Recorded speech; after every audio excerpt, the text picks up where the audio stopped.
Good morning guys! Magluluto ako ngayon ng pakbet.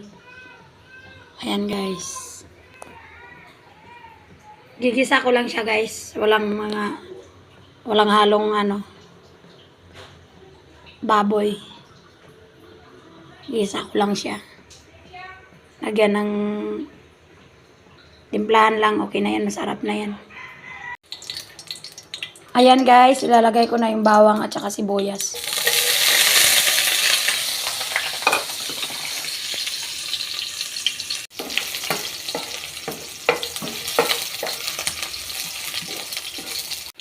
Isusunod ko na guys yung pakbet.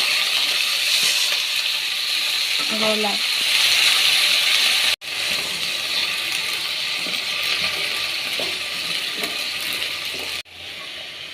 Lagyan ng konting asin.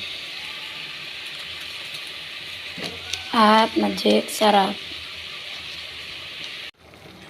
Ayan na guys, kumulo na siya. Malapit na siyang maluto.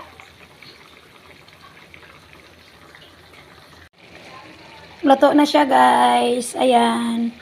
Nagkakulay siya guys kasi nilagyan ko siya ng kaunting soy sauce.